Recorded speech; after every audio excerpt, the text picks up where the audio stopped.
just defining and understanding the universe. And then within that,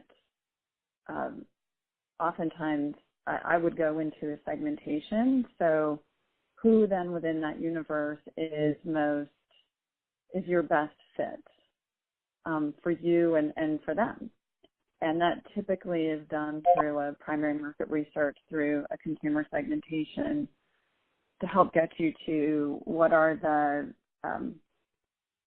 drivers, motivators, behaviors, attitudes that are clustered by type of person.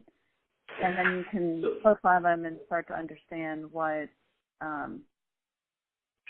about them is interesting, where there's the potential, and that's how you then start to feed it into an innovation pipeline. So with knowing who your target audiences are best match, best fit is, then you move into other types of research where you can do discrete choice modeling. So these aren't data sets you purchase, but they are data sets that you create. And you focus on those audiences that you think have the most potential, and you go into choice modeling, which helps you then you can create a simulator, and then you can simulate all kinds of situations.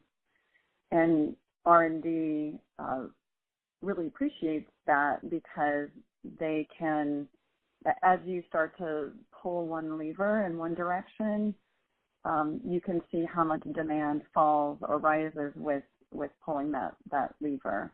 And you can do it in context to price.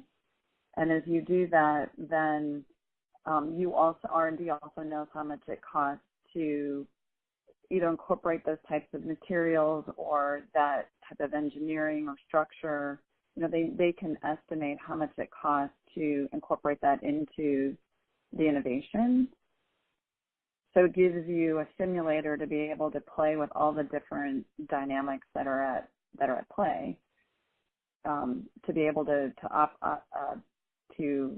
optimize the operational side with the company and the design and manufacturing, but then also for your end user who you want to have connect to. Deborah, while that is helpful, can you take us through the journey of one particular tool or data set that you led and it went on to deliver value to R&D? Can you take us through that journey?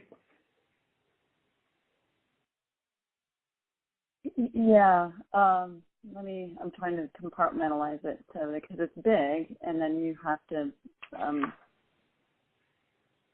chunk it out and then make sure it all stays connected. That's a good example.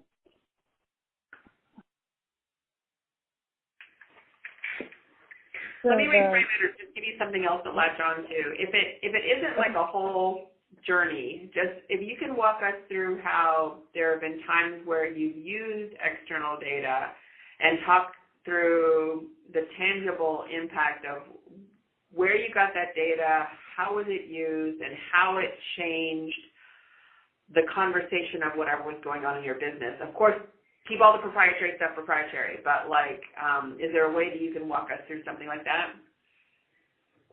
Yeah, does it have to be, I get the sense, at least from the questions that I read, that maybe the interest is in purchasing data versus creating the data. So I think is that right?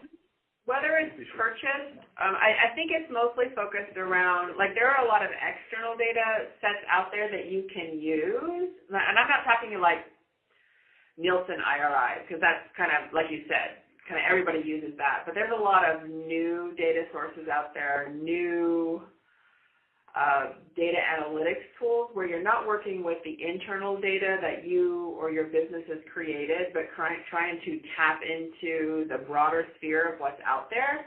And I think that's where we're most interested. Okay. Yeah. So again, it's complicated because there are. I start with strategy and then go down to the very specific tactics. And so you need